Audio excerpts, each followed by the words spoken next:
Hello tout le monde, j'espère que vous allez tous et toutes très bien. Aujourd'hui on se retrouve pour la seconde partie de la vidéo que j'avais fait Storytime, mes pires anecdotes de vente de chez Sephora. Si vous n'avez pas vu la première partie, je vous invite fortement à la regarder, je vous la mets juste ici. Et ben, on va faire la partie 2. Je vous avais donné que quelques anecdotes dans cette première vidéo et donc on va en parler de nouvelles. Il y a des trucs vraiment très bizarres, voilà, au même titre que dans la première vidéo. Je vais faire pareil, je vais commencer, on va dire, doucement pour aller crescendo vers, selon moi, ce qui était vraiment un truc qui m'a choqué autant que la dernière anecdote que vous avez pu voir dans la première vidéo. Ça m'a choqué autant, je crois. Je crois que c'est vraiment les deux trucs qui vont rester en mémoire. Vraiment. Vous verrez en tout cas à la fin de la vidéo. Je vous invite à vous abonner si jamais vous arrivez sur la chaîne par cette vidéo. Bienvenue à vous. Ici on parle make-up, skincare, parfum. Je vous laisse donc vous abonner, ça vous prend 2 secondes et vous ne louperez pas les autres vidéos que je poste par la suite. Je poste 2 vidéos par semaine, le mercredi et le samedi. La première vidéo vous a énormément plu, d'ailleurs je vous remercie d'avoir été autant présent sur cette vidéo. Et de toute façon, initialement, j'avais tellement d'autres choses à vous raconter que j'avais trop envie de faire une partie 2, mais je me disais, si ça leur a pas plu, on va pas faire de partie 2.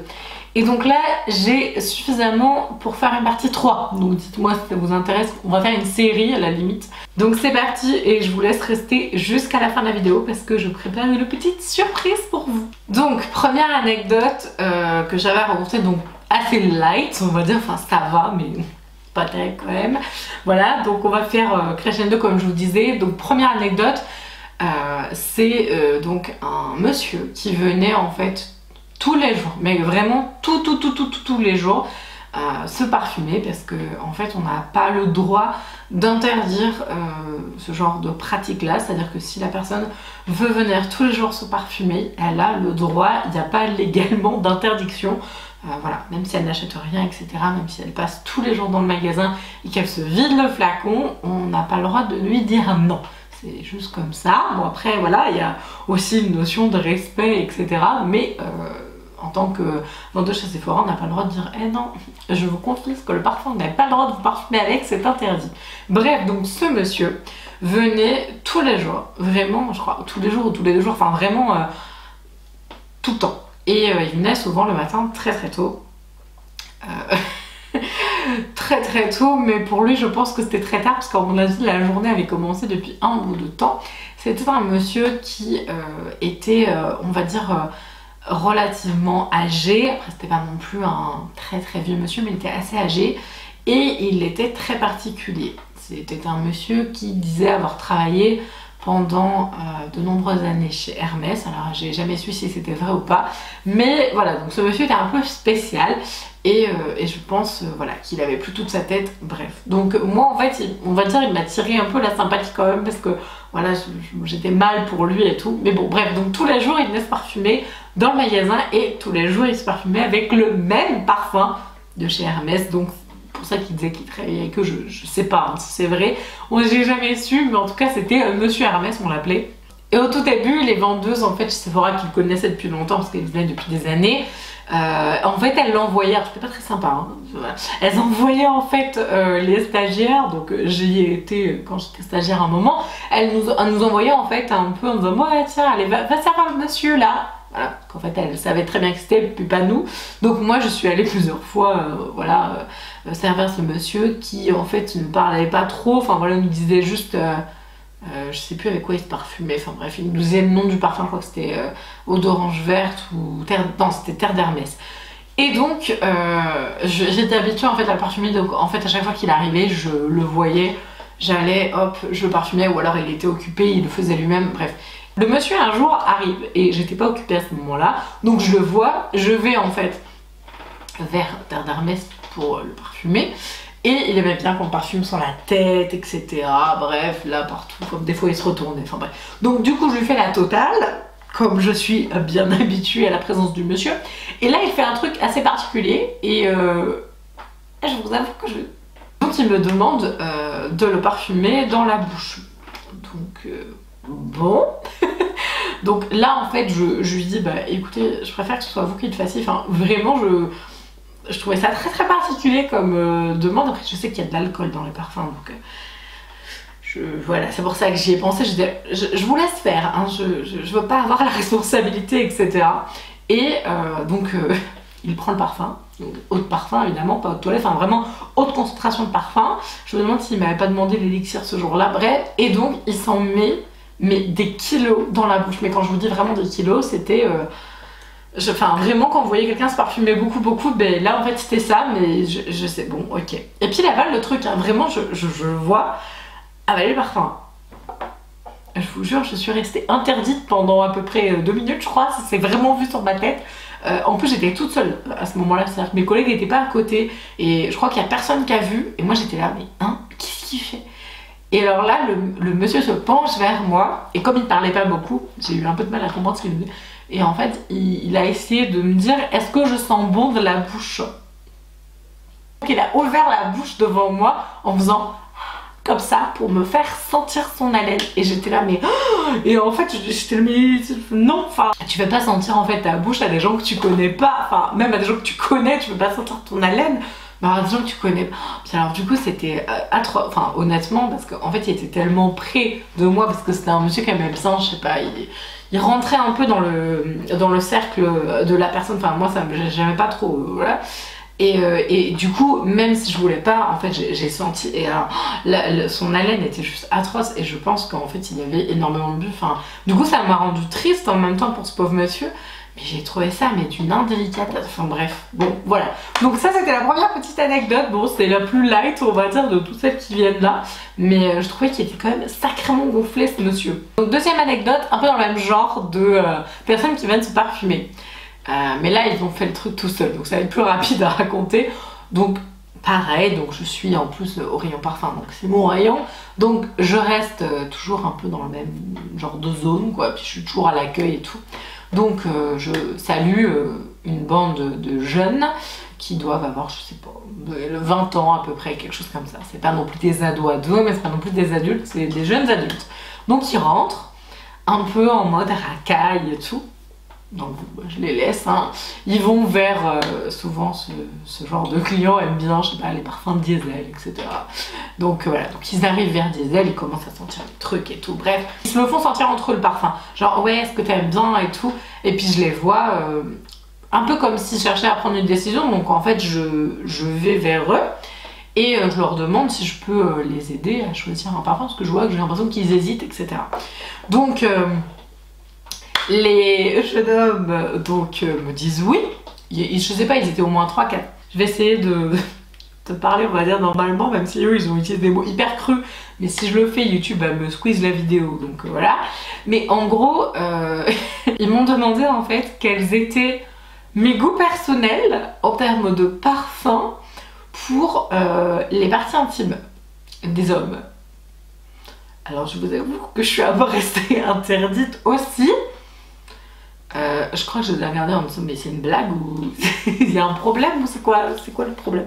Et donc ils étaient toujours, enfin moi je suis restée un peu comme de ronflant et donc ils étaient en train de se faire sentir donc les parfums et tout, ouais ça sent bon, alors est-ce que tu penses que je sais pas quel nom de fille elle aimera et tout, et j'étais là mais Marine, qu'est-ce que tu fais là mais pas en fait, parce que là c'est juste pas possible, laisse-les faire leur truc eux-mêmes.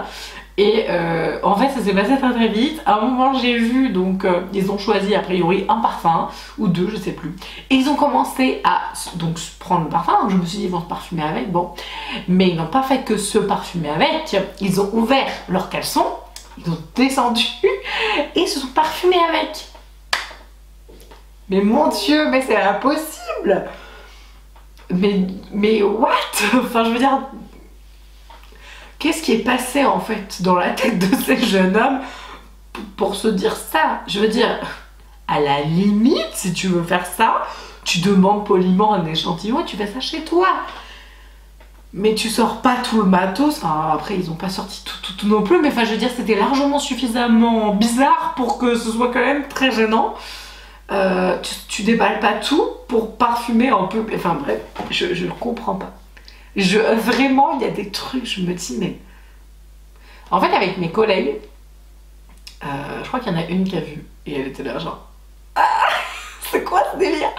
Je crois qu'en fait, avec mes collègues, on s'est dit longtemps, souvent. Et d'ailleurs, s'il y a des vendeurs qui regardent cette vidéo, je suis sûre que vous dites pareil. Et on le fait jamais, et je sais pas pourquoi.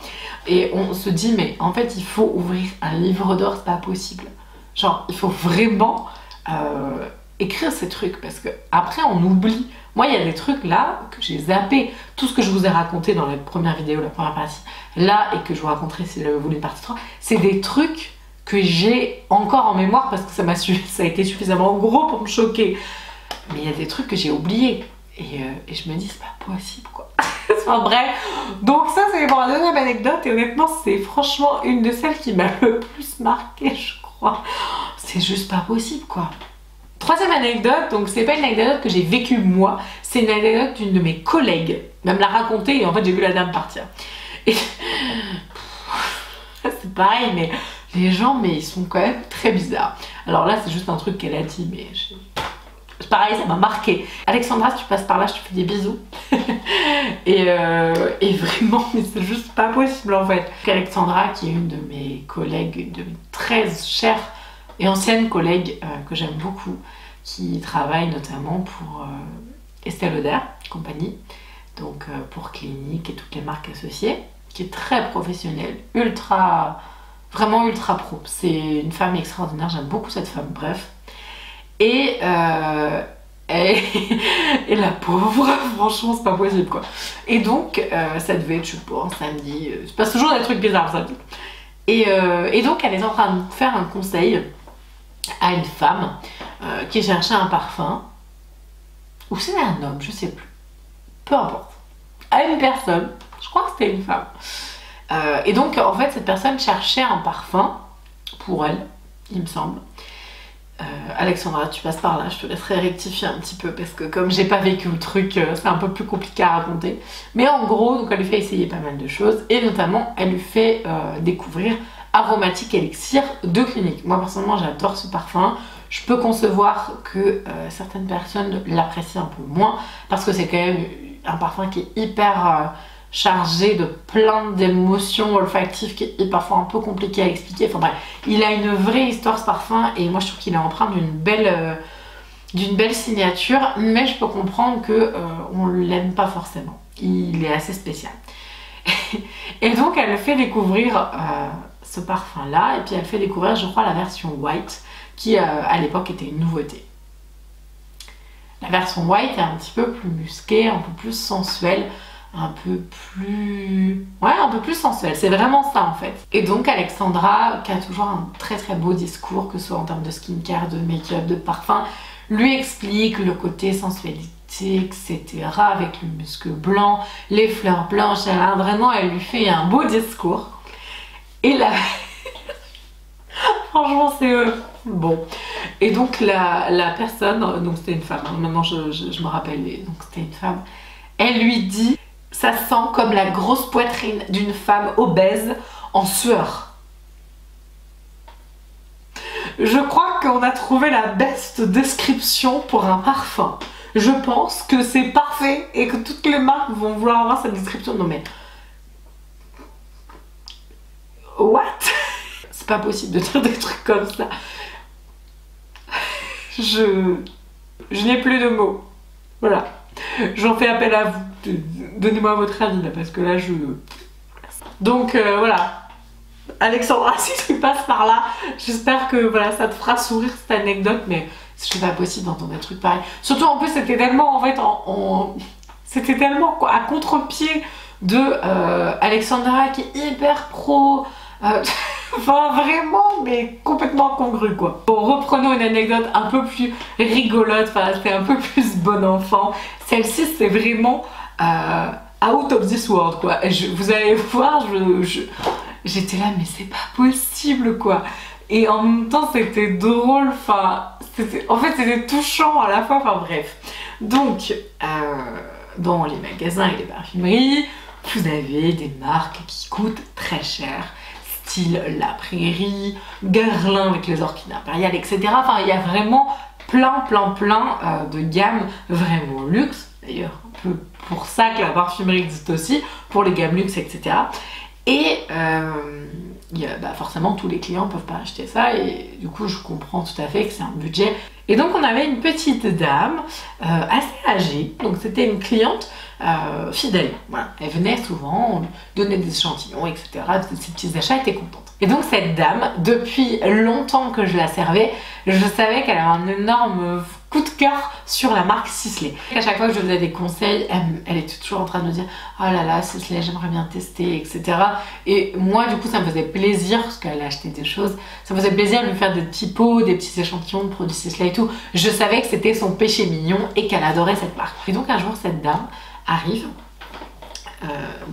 faire ses achats et elle fait son petit tour, etc. Et puis elle s'arrête vraiment longtemps devant Sisley, elle regarde et tout, elle est super envieuse. Enfin, je vois vraiment que plus qu'autre... Enfin, je vois vraiment que plus qu'à l'accoutumée, quoi. Elle est vraiment très envieuse, elle regarde les produits, en plus il y avait des nouveautés qui étaient sorties, etc. Bon, je la laisse faire son petit tour tranquille. Elle m'avait dit qu'elle n'avait pas besoin de conseils ce jour-là, donc soit. Elle avait en fait, je sais pas si vous voyez ce que c'était, je vous essaierai de vous mettre une photo là. Elle avait, vous savez, les petits caddies de chariots de grand-mère. Ma grand-mère elle a ça d'ailleurs, donc c'est les chariots de grand-mère. Vous savez, les petits chariots et tout, pour le marché. Vous savez, le petit truc, le petit caddie là, et vous avez un sac et tout dedans. Donc, elle était avec son petit caddie, du coup, et elle se baladait dans le magasin, etc. Je fais des conseils clients, etc. Et puis je reviens la voir et je lui demande si elle a besoin d'aide, etc. Et si elle veut faire des achats aujourd'hui et que du coup, avec plaisir, je l'aiderai comme d'habitude. Non, c'est bon, pas de problème. Bon, ok, soit. Donc je retourne faire mon tour, puis je la revois encore devant Sisley, bref. Et à un moment, je la vois plus. Je suis mince, elle est partie.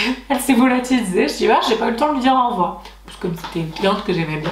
Je termine mon tour dans le magasin. Et puis je la vois qui s'en va. Voilà, avec son petit chariot. Je fais, au revoir madame. Je sais même plus c'était quoi son nom. Enfin bref. Je fais, bonne journée, à bientôt. Oui. Donc elle s'en va. Et puis je vois en fait que elle accélère un petit peu le pas. Parce qu'en fait je lui avais dit au revoir vers le milieu du magasin et je vois en fait qu'elle accélère un petit peu le pas à partir du moment où je me suis retournée, bizarrement je la vois avancer un peu plus vite. Bon, je me retourne et je la vois donc clairement la courir en fait. Donc le portique en fait anti-vol sonne et en fait comme elle courait, elle était déjà partie en fait dans le haut de la rue parce que en fait le Sephora où je travaillais c'était dans une rue en fait qui était tout en montée comme ça. Et donc on était vers le milieu de la rue et en fait voilà, il y avait largement de commencer.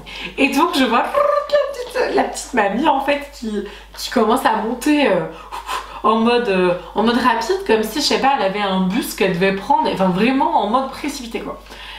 Et ni une ni deux, le vigile, il sort dehors, il commence à courir après la mamie. Alors moi j'étais là, mais qu'est-ce qui se passe? Bon, ça avait quand même sonné, donc il y a probablement un truc dans son sac. Bon, je regarde en bonne petite curieuse, je regarde, je dis mais en fait il est parti la chercher et tout. Donc le vigile revient avec la petite dame,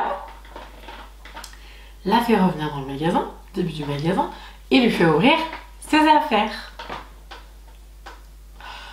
Je crois que j'étais là, mais franchement, mais j'ai pas compris.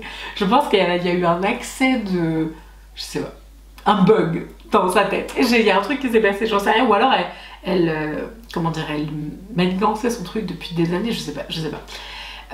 Dans le sac, le petit caddie de la mamie, eh bien, il y avait à peu près, je crois, de mémoire, entre 3 et 4 000 euros de produits Sisley. Quand c'était en train de passer en caisse, je me souviens en fait quand ça passait en caisse et que du coup on était en train de comptabiliser le tarif et je crois que c'était 2 000, 3 000, peut-être même 4 000. Genre.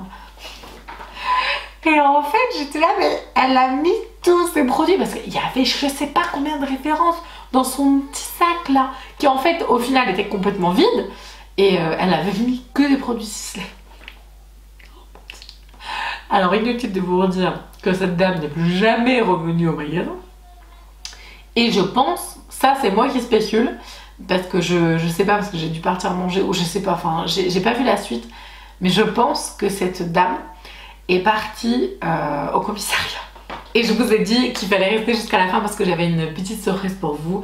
Alors, j'aimerais créer une partie 3, mais j'aimerais créer une partie 3 qui vous inclut en fait dans ma série.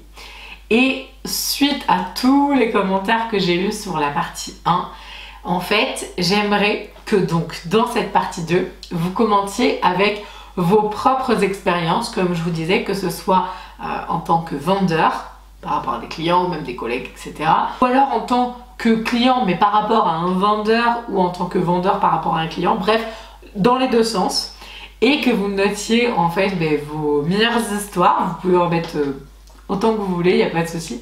Et je partagerai dans la partie 3 les meilleures d'entre elles.